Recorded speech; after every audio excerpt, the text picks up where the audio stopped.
So, something kind of weird in introductory to Western political science classes, political philosophy classes, is we go really heavy on the Greeks and the Romans, and then we naturally jump, so we go from Plato to Aristotle to Cicero. Some classes will have Thucydides in there, maybe like Polybius. Then we go to St. Augustine, and then there's nothing. Well, we're going this way. Then there's nothing for like 1,000 years, basically, till Aquinas shows up. The great Dr. Jack Baker, who is now at, I believe, University of Michigan, was my professor when I was here. He was a medieval scholar, and he always lamented the fact that everyone calls it, the Dark Ages, the Middle Ages. Stuff was happening, basically, is his argument, and they're right. Stuff is happening. But to be honest, it's pretty minor stuff when we're talking about the whole wide breadth of 2,500 years of Western civilization. So, in the tradition of every other survey to Western political thought class, I am going to give you St. Augustine, and then we are literally going to jump over pretty much everything until Aquinas showed up. However, I am going to try and kind of give you a good context for what's happening and why we don't really talk very much about anything that happens in between those years. Because yes, stuff does happen, but nothing really super transformative. So, I'm going to start just with a couple of maps real quick. That is a nice still photograph of St. Augustine. That is a painting from, I believe, the 17th century.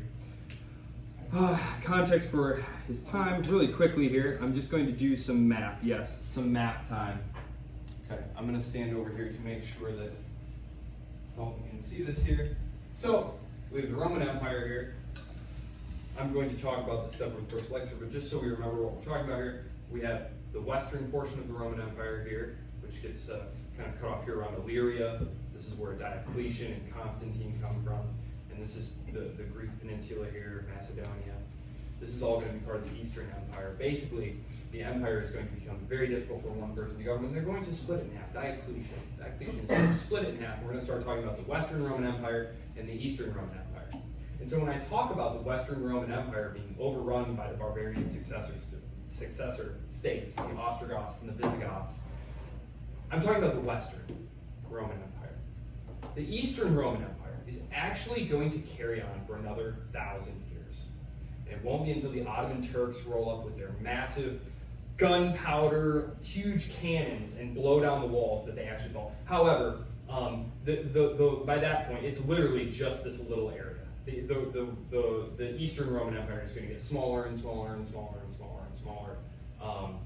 So that's what we're talking about here. And these are the eventual successor, the so-called barbarian successor states. So the Western Roman Empire is going to succumb to a variety of pressures that we're going to talk about here.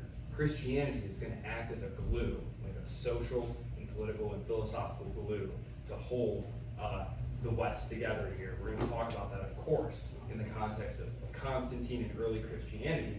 But so there's going to be a Vandal kingdom of North Africa, because of course North Africa was part of the empire. Visigothic Spain, right here, and then we have the Ostrogoths, the Burgundians. Okay, and up here I have a really cool little map that shows here's what's happening. Sorry, you guys can all see if I stand right here. So what's essentially happening here is, for many centuries there had been sort of German barbarian peoples pressing up on the frontier. This is Gaul. When they talk about Caesar taking Gaul, they're talking about France. The Gauls are the French. Now, we're going to talk a little bit about this in the context of the lecture too. They never really push far into Germania. And so this is just kind of an area where lots of different peoples can collide, and they're being pushed this way by the Huns, eventually. The Huns are pushing these tribal peoples up against the frontiers of the Roman Empire, specifically in the 4th and 5th centuries. And this is going to cause massive problems for the Roman imperial authorities. Okay, so these are the maps. I'll jump back here real quick. Okay, so before we can talk about Augustine, St. Augustine, and his work, The City of God. The City of God is written, and the reason I'm going to talk about destroying the Roman Empire here is because the City of God is written to help the Roman people come to grips with something that has just happened, which has completely shaken their psyche. It's like being told the world is actually made of marshmallows on the inside. It just blew their minds. This wasn't even possible. In 410, Rome, greatest power of this area, right? And I'm going to say the known world. Like, they weren't really in great contact with, like, Han China, right? We know now from modern scholarship that actually trading expeditions did actually go from Rome to the Han court. But it was like very small stuff here, very small scale stuff. This is really the known world we're talking about for these people. Rome had been the power in the Mediterranean for almost 1,000 years here. And it's going to be sad. I'm going to jump back a slide. This was supposed to be the Battle of Adrianople. Okay, I'll fill that in when we get there. I'm sorry, I forgot to put Battle of Adrianople there. I had to look up the year of it. It's 378. And then I forgot to go back and put it in there. The Edict of Milan is going to make Christianity legal. Within 100 years, Rome is being sacked. And just shortly before the sack of Rome, the Edict of Thessalonica makes Christianity the official religion of Rome. Okay? Out with the old gods. And you have to think, these are fairly superstitious. Anyone watch The Office? I'm not superstitious. Just a little stitious. A little stitious. Well, basically, the Romans, they look around and say, we abandoned the gods of our fathers for this new religion, and now look what punishment has come upon us. Rome has been sacked. What other explanation could there possibly be? Rome has been, the great power in the world, in this part of the world for 1,000 years. We adopt Christianity, boot out the old gods, boom. Now there's barbarians in the city looting everything. So, the city of God is a very lengthy defense. You have about 9 pages. 9 pages. The actual work itself is like 500 pages of like the most dense stuff. And if you go to graduate school, you will read the whole thing. It's actually really good, honestly. But as an undergraduate, I can understand if that sounds impossible. But it's this lengthy defense of why, in fact, that is a misreading of the situation.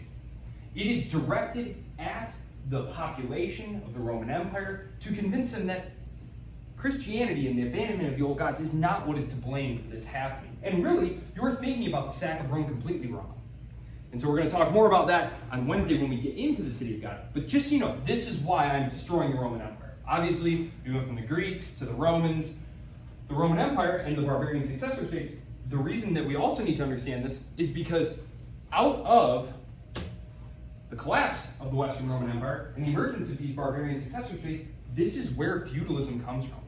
By the time the final emperors of the Western Roman Empire are being pushed aside, being deposed one after the other in the 450s, 460s, 470s, we basically have feudalism, as we're going to see. And this is the defining characteristic of society in the Middle Ages through the medieval period to the early moderns, when we start seeing the rise of large-scale trading networks and proto-capitalism in the Italian city-states. Places like Genoa and Florence. Genoa, of course, home of Christopher Columbus. Did I say Florence? I meant Venice. Florence is going to be actually landlocked, and they're going to need to conquer Pisa, which I highly doubt I'll talk about that, but maybe. Okay, so that's why we're doing all of this. Should I leave this map up?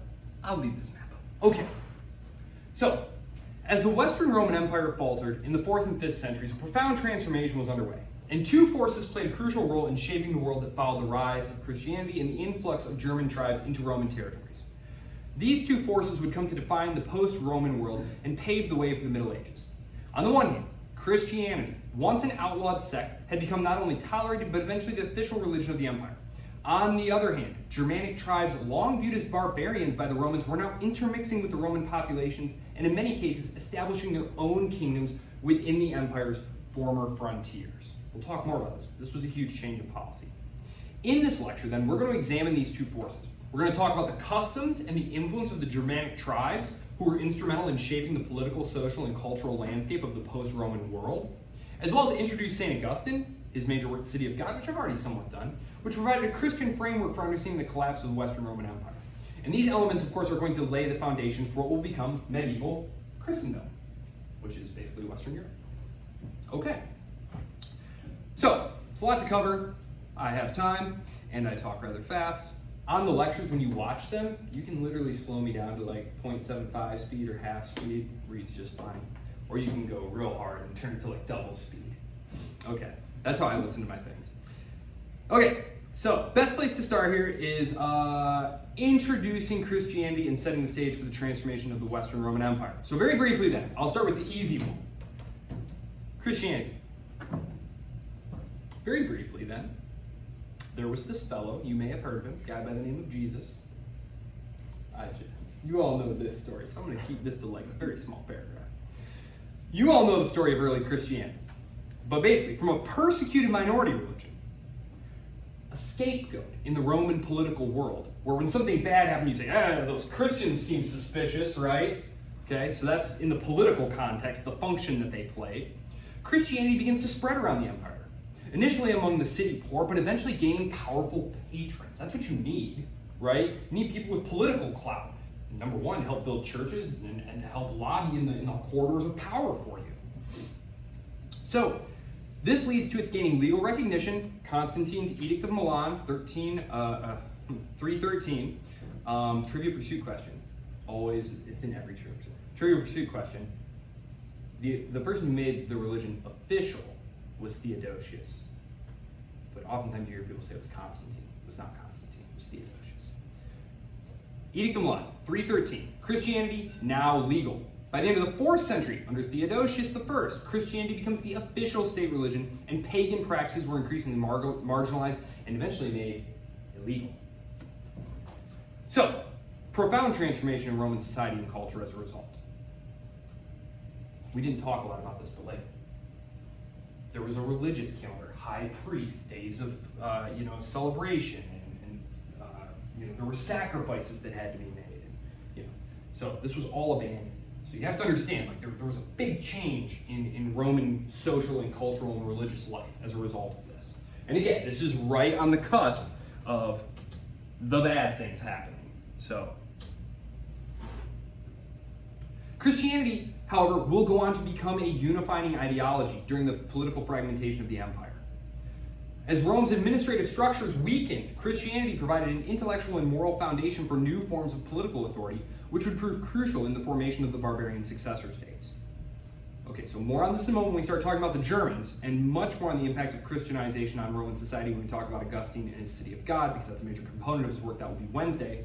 First, though, and before introducing the Germanic tribes and talking about their own political order, because I do want you to understand that there's going to be a fusion of these things. And so you do need to know something about who were these Germanic tribes and how were their political societies organized.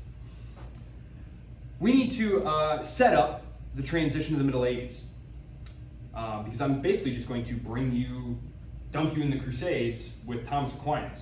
But you'll know how we got here, basically, on a surface level here. So, the basic social structure of feudalism had already begun to emerge during the late Roman Empire, particularly in the chaotic years leading up to its collapse. This is in the 440s, 450s. And this was driven by a combination of factors, but the big ones I'm going to focus on were military, economic, and social.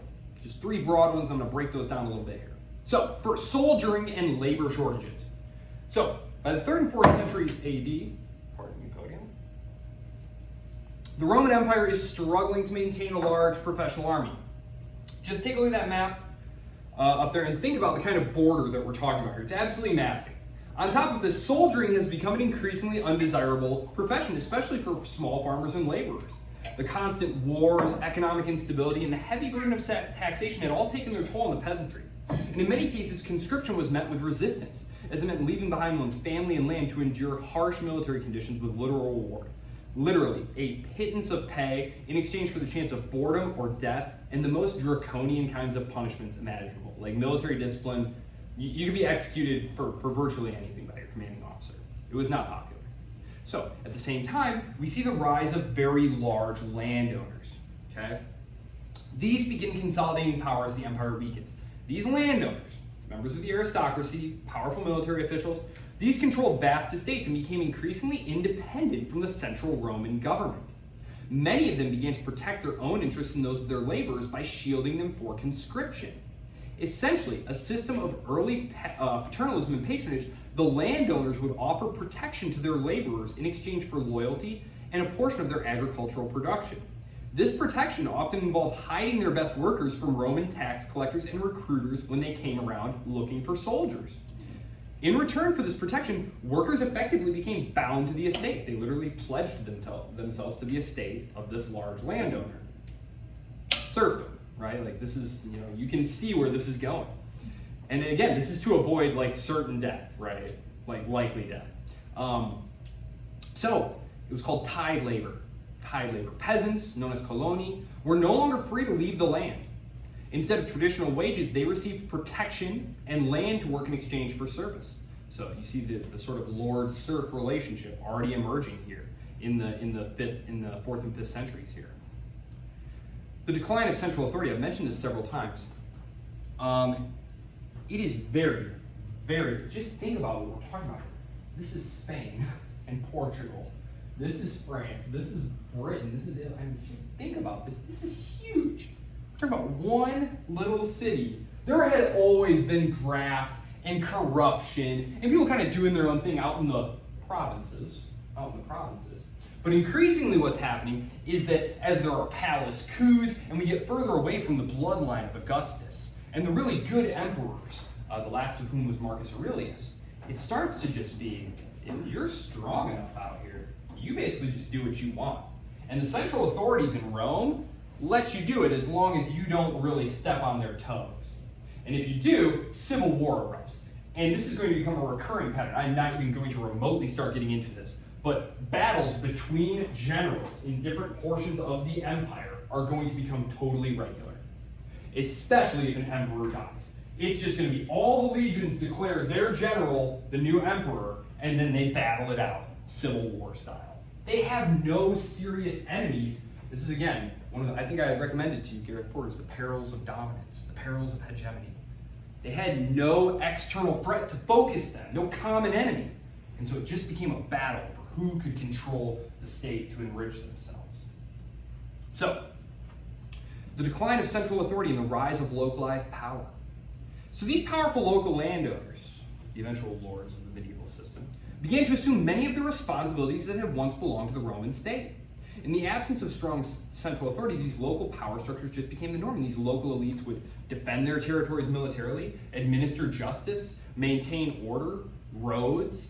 So by the time the last Roman emperors are being deposed, many large Roman estates are functioning as proto-feudal estates, recognizably feudal estates. The laborers are tied to the land. The landowners are exercising a form of basically sovereign control. And as the empire fell, the system expanded with landowners bringing in, for example, smaller landowners around who needed protection. And we're basically like, look, I'll just work for you if you'll give protection to my farm. And warriors who are coming onto the estate, and the lord is basically saying like, well, look, I'm basically, I need a military force. I need knights and retainers. If you serve me, I will eventually reward you with land. So, the late Roman Empire, essentially recognizably feudal. And it's basically going to stay this way. Again, like this is a survey level course. The things are going to change, but this is the basic structure that we are going to be picking up with next week when we next revisit the political context of Europe when we meet Aquinas. Aquinas is going to be writing during the Crusades period. And you all know the Crusades are being fought by the medieval Europeans. So, and again, they're fighting over lands just as long as they're speaking about this. As you can see, this is Palestine, right? This is Jerusalem. So this is only going to have left the control of a, Roman imperial, Latin Orthodox power here a couple hundred years before. So it's important to kind of link these things together. The Crusades, when I first learned about them, I learned about them in a vacuum. A bunch of I learned about, World War II and stuff, and then I went back and learned about the Church. Like, what are all these crazy English and French kings doing trying to go invade Jerusalem and stuff? It makes more sense when you think of it this way. They're trying to reclaim something that had been a part of their empire for a very long time, in their sphere of influence for a very long time, 1,000 years, and they're trying to take it back from the Muslim powers who had only just conquered it a couple of hundred years prior. So, none of this was on purpose. This is what's critical to understand about the evolutionary process. Like, these were just pragmatic solutions to problems that were arising and that gradually entrenched themselves. landowner was thinking like, I better start hiring some more muscle because a couple decades from now, I'm going to want to defend this turf here, and I'm going to want to bind these people in. It was just, some of your peasants come running up to you like, there's rumors, there's recruiters coming, and the Lord's like, real quick, like, you guys are great workers. It'd be a shame to lose you.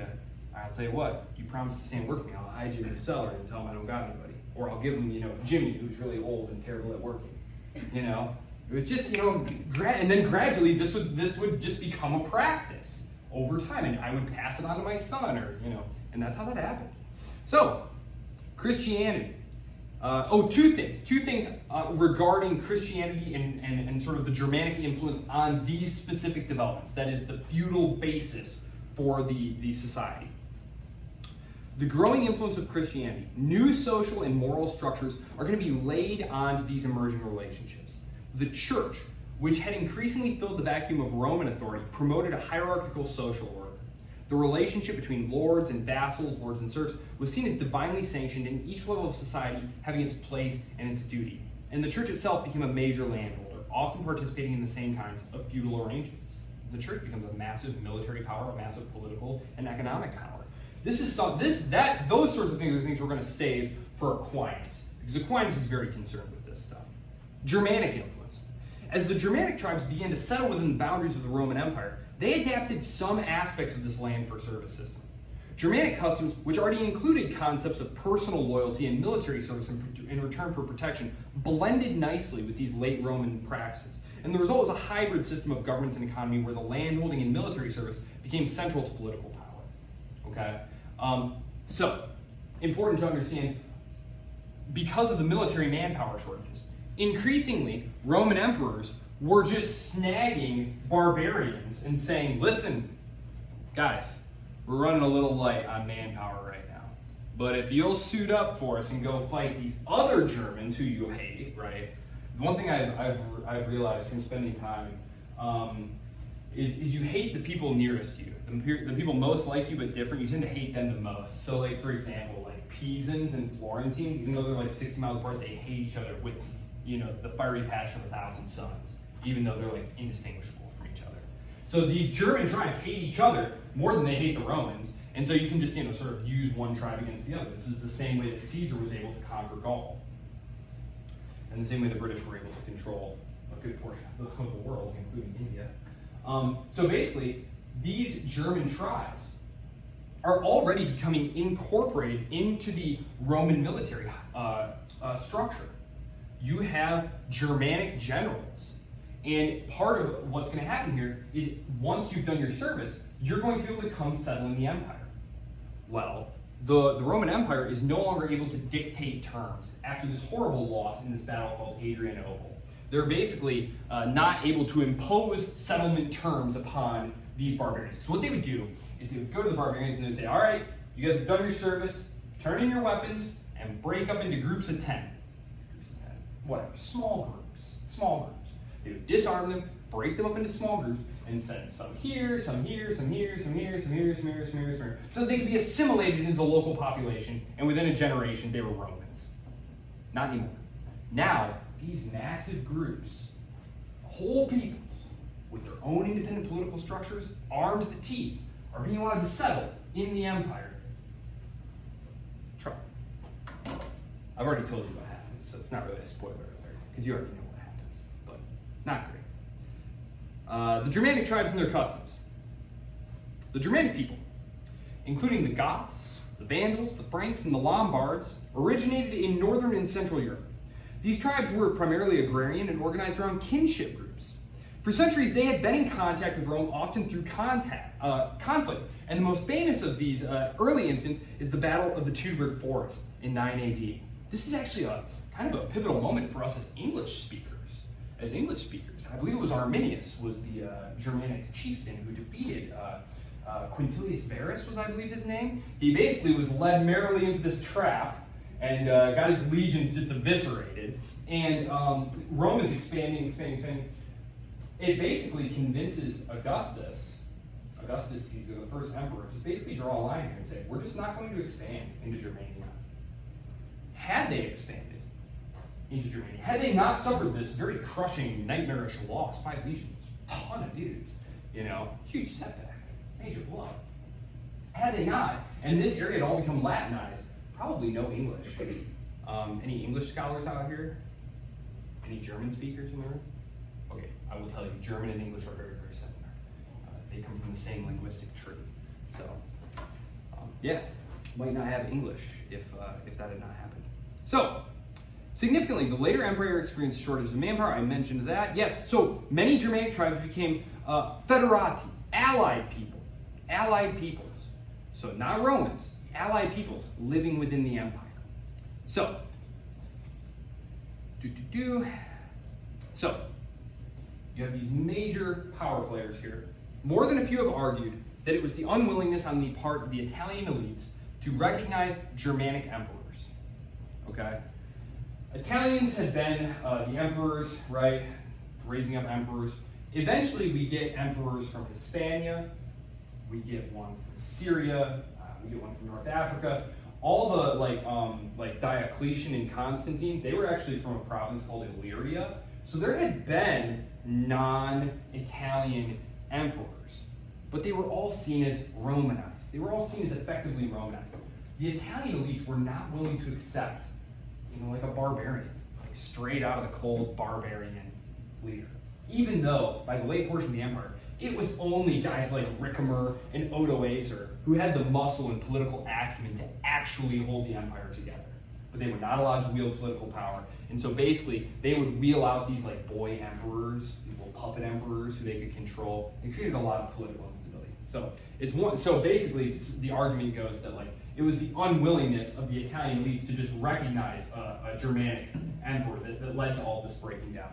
It's interesting. It's certainly something that played a factor. But Stilicho was another one. Yeah, Stilicho. Did I say Ricimer? Yeah, Ricimer and Stilicho. So the result of this was often political paralysis, where the real power is resting with these Germanic generals, but the legitimacy of rule remained tied to weak and ineffectual Roman emperors. And so they could butt heads. They have advisors saying do this or that. The Roman generals, butting heads with the Germanic generals. And this split is going to weaken the state's ability to respond to external threats or even function. And it plays a major, though probably not decisive, role in the collapse of the Roman Empire. So, tribal leadership. Germanic tribes were organized around chieftains who ruled through a combination of sort of personal charisma, military prowess, and kinship ties. Germanic law was customary and largely unwritten.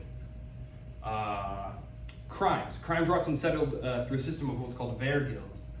So literally, you'd pay gold to someone who had been wronged. Germanic political society was significantly more democratic than its more autocratic Roman cousin. They would essentially operate as sort of like a council, basically. So as a leader, it was much more like Pericles in Athens, where he was the leading man and the best general and warrior among them, but he wasn't able to just order people around to go do something. He had to kind of generate a consensus among the other warrior elites of the tribe to get them to go along. And his leadership was basically contingent upon him delivering the goods for his people. And this is one of the things that's going to cause Alaric to go sack Rome, is his own leadership within his tribe is being threatened, with his own people threatened, saying, look, you're not providing us land, our people are starving, what's going on? And so he goes, I'll show you what's going on, and then, goes and sacks Rome, defeat his people, but, so the role of the chieftain, election and consent, they were chosen.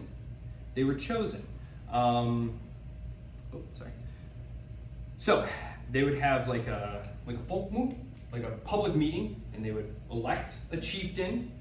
The warriors, the male citizen body, so very similar to like Athens, where you had sort of the male, electoral body there, would make the decisions. What else do I want to say here? He would maintain loyalty by doing things like providing gifts, which then it was almost like a patronage network. So the chieftain would have his ring of like top leaders from like each of the families or clans, right? And then you would pay out to those guys. And then they would turn around and pay off their top lieutenants. And they would be expected to kind of pass everything down in that way. And so that's how that worked. And again, judicial authority. You could just imagine like tribes of, this council of elders would get together and they would present the case and they would argue it out, and the elders would, get together and say, well, there have been cases like this and what happened in this case, and it would basically hash it out. So it was fairly open and democratic, so it was a very interesting system there.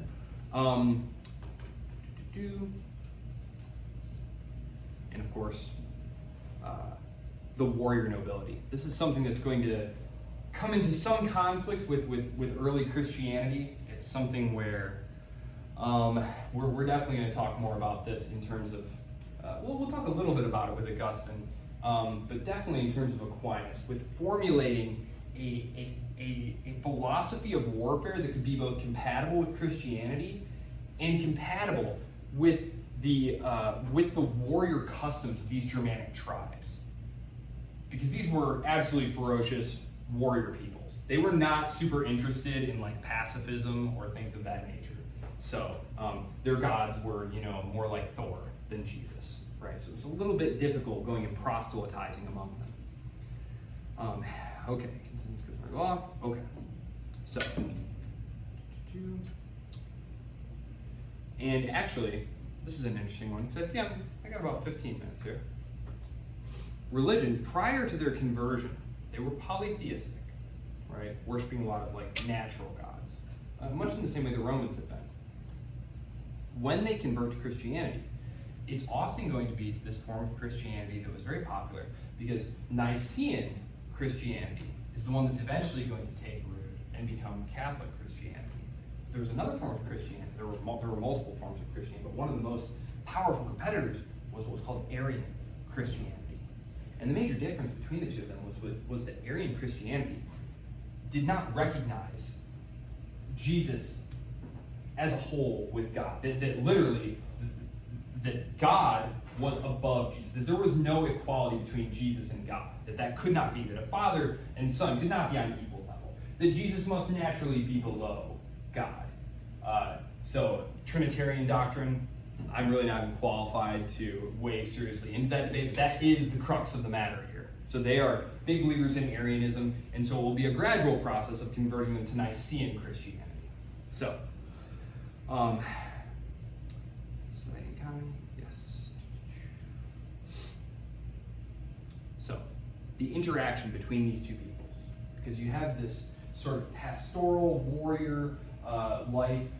They're being pushed across these plains by migrations of these are flat plains here. These are flat plains, and so you have to imagine these warriors. They go afoot, with swords and whatnot in hands like this. They're very susceptible to things like mounted cavalry, obviously, right? And so the movement of groups like the Huns is going to press them and move them in migratory waves. The Roman Empire, when it's strong, is able to resist these, but there's going to be a total catastrophe that really sets the stage for everything that happens later. It's going to happen right around here. And it's going to be the Battle of Adrianople. It's the one that was supposed to be right here that I forgot to go back and put in. And essentially, this band of Germanic peoples down here, they had been waiting to be let into the empire, right? Because there was basically like an immigration system. You'd show up with your people at the boundary, which was marked with like outposts, and you'd show up and you'd talk to the local garrison commander and you'd say, listen, here, I'm King so-and-so, these are my people. We'd like to permission to please come settle within the empire. Because what the empire offered you was farming and living in peace without the need to fear that the next day some other tribal people is going to show up on the horizon ready to kill you and your family, or kill you and take your children and wife off into slavery, basically. So living within the empire meant safety. They wanted to be in the empire. Well, the local authorities then would have to go to the nearest place where they could get some authority. The local commander has no ability to do that, so he would send someone to go get permission, and they'd come up with some arrangement. Well, basically, this one tribe had been left here for a pretty serious amount of time. and they weren't being provided food, they weren't being allowed to come into the empire. There was a serious threat on the horizon, and the leadership who had been sent over, they were insulted by the local Roman garrison, and it's a very, honor-bound society. They basically flip out and kill all the Romans and come marauding into the empire. So, the two emperors at the time, one is Valens, he's based out of Constantinople because the empire is separate here, and the other one is, who's the other guy? I forget, he's a kid, Gratian, it's the Emperor Gratian, who's like 24 at the time, right? Valens is the senior emperor, he's the older guy, and basically, we need to go deal with this situation, right? Like, there's barbarians marauding around, pillaging the empire right here. We've got to go do something. It's a huge political problem. You literally exist as the emperor to be a military dictator and go put this down. So, Gratian starts sending legions down from the Rhine to go help. This movement of garrisons from here causes other tribes to see this as weakness and say, oh, now's our chance. The garrisons are really, the border's really lightly defended. Let's go make a raid of our own while they're distracted. So tribes cross over here. Gratian heads up north to fight them. Valens heads north to fight them. Basically, Gratian very quickly dispatches his guys and is headed to help Valens. So there's going to be two imperial armies descending on this group of basically poor, wretched Germanic barbarian people, and they look like toast, right? Except that Valens doesn't want to let Gratian help him because he feels it will make him look weak in front of his people. So he needs to handle this himself. Gratian handled his business. It's not going to look good if I'm waiting around here for my younger buddy to show up and bail me out. So he goes and fights a very ill-advised battle, and they lose horrifically. In fact, Valens is killed. The emperor himself is killed in battle. So, I've always thought that'd be cool because our leadership always wants to send us off to war. I just thought it'd be great if Joe Biden had to throw on a rucksack and get out there and do it, or if they could just settle it by single combat, right? Like Donald Trump and Xi Jinping have to go out there and fight to the death instead of us. That would be better, right? I think we could get a lot of support for something like that. But anyway, Valens does not wait for Gratian. He goes and fights him and he gets wiped out. And this is basically going to, so there's no more army over there. There's no one that can do anything about this. And so they basically get to settle here. And this is basically when the Roman imperial authorities say, well, I guess Romanization is out. That process of forcing the tribes to wait there, for the imperial authorities to come, disarm you, take your weapons away, separate you out into small groups so you couldn't cause any trouble, and then spread you all over the empire and turn you into good Romans. Instead, you're just going to have very large groups of barbarian tribes armed to the teeth with their own leadership structure inside the empire. So, highly centralized. Once the Roman Empire is now going to be very, very localized. The barbarian successor states. So, sack of Rome, 410. This is going to happen by one of those barbarian tribes who were led in. Alaric. Alaric had actually served in the Roman legions as a Roman general. It was quite common at this time, as I've said. Basically, you are going to wind up having the political authority in the various regions seized by different groups. Okay? Now, this Visigoth, Ostrogoth distinction is something that later historians have applied. It is perfectly commonplace. And so that's why I'm using it. But at the time, just so you know, the Romans weren't like, oh no, the Visigoths have invaded Spain, right? That's not how they viewed it. It was large amounts of Germanic tribal people who were moving about in large armed groups. And they basically, later historians have divided them into the Ostrogoths, that is the Eastern Goths, and the Visigoths, that is the Western Goths. Okay. These states here, as I've already said, these barbarians, they had been looking not to overthrow Rome, but to get the benefits of living within the empire. But their presence had destabilized the empire. And so, when political authority fragments, their initial hope is to keep as much of the existing social arrangements in place. You have to remember, this is the wealthy area. These are the wealthy areas. This is why people want to be here in the Roman Empire. And so these barbarian leaders are going to go to the local authorities. Who are the local authorities? The large local landowners with their military forces and the church. And they're going to go to the church.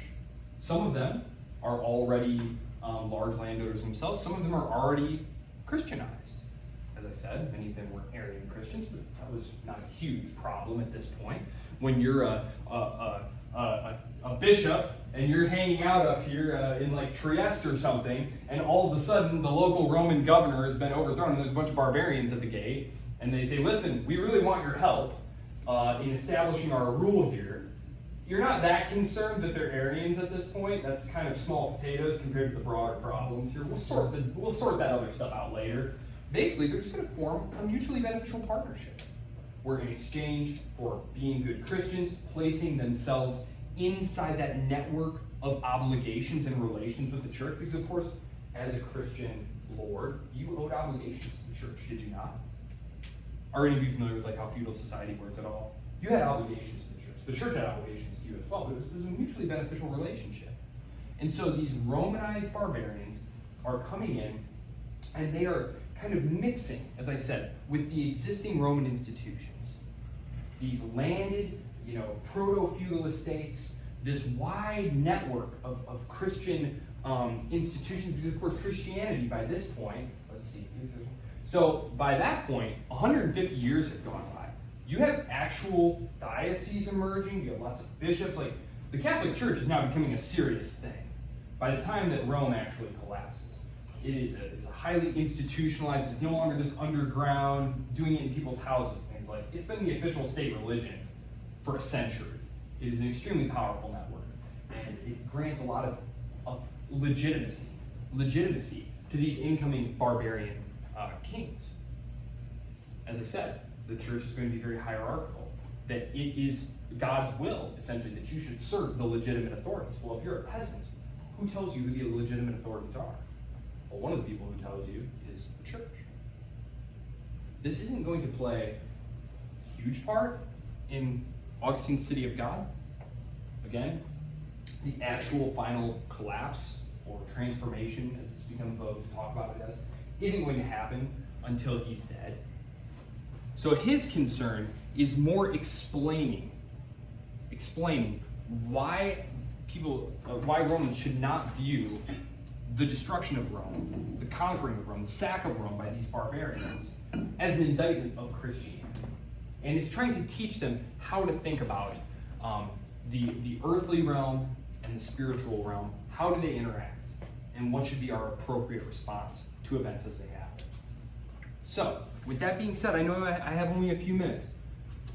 City of God. There's a nice little introduction to Augustine in here. Actually, I have 2 minutes. I'll say what I have here. Augustine. St. Augustine. He's born in North Africa, which was a Roman province. It had been Roman, like we're here in 413. 354 is when he's born. So you have to think, North Africa has been Roman for 600 years now. So Roman North Africa, he is going to become the bishop there, Bishop of Hippo. The other famous work that he has is called the Confessions of St. Augustine. That's one that they used to have you read in Core 300. Core's still a thing here, right? Yeah. Yeah, it was a Core 3 reading. Did you guys have to read Core it? 2. In Core 2 here, I read it. Okay, great. Yeah, so I'm glad they're still having you read that. Okay, cool. So you've already had some exposure to it. No worries.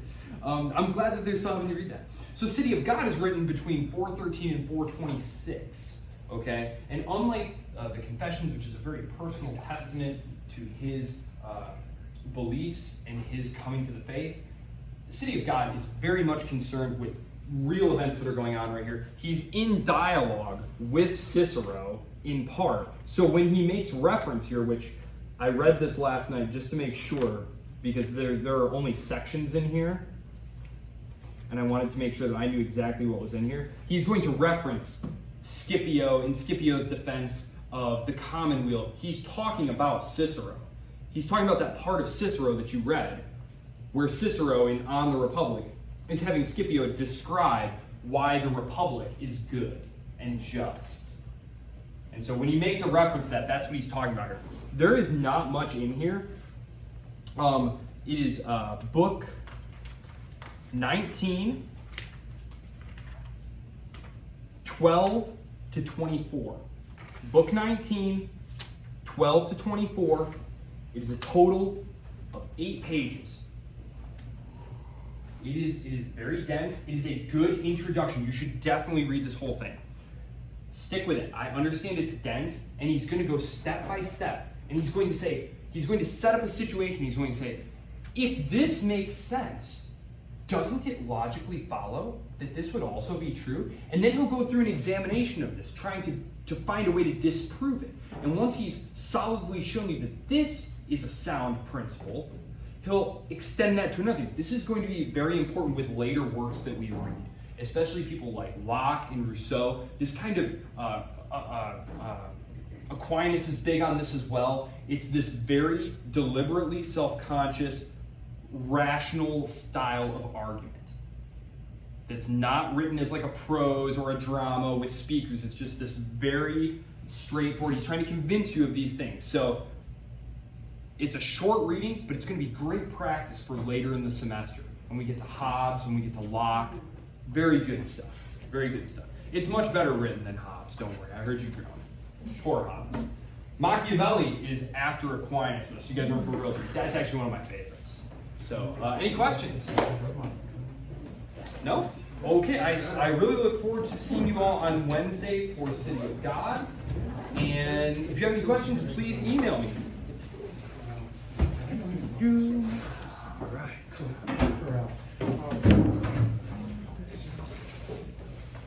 Not so sad, was this like world history? Survey world history? Jeez. Wait, Joe, what was that survey class you taught with a bunch of, it was like a big gen ed class? 122? What's the name? It is the world since 1500. Yeah, so the class before that. So it actually wasn't Core 300 that I read it in. Now I'm thinking, it was in the same classroom, but it was the class before that, which is, I forget what the name of it was, but it was like ancient history through medieval, like all the way up to medieval. Yeah, it's 121. Yeah. Yep, it's 121. Which that's a cool class. Augustine's Confessions in that one. We should have read it in Core 300, but we read a bunch of liberal theology books. No kidding. So like Rauschenbusch or it was actually more of like principles, I guess. It was like Dr. Tom, I don't know how to describe him. He's very much so like what's his name? I forget. He's a United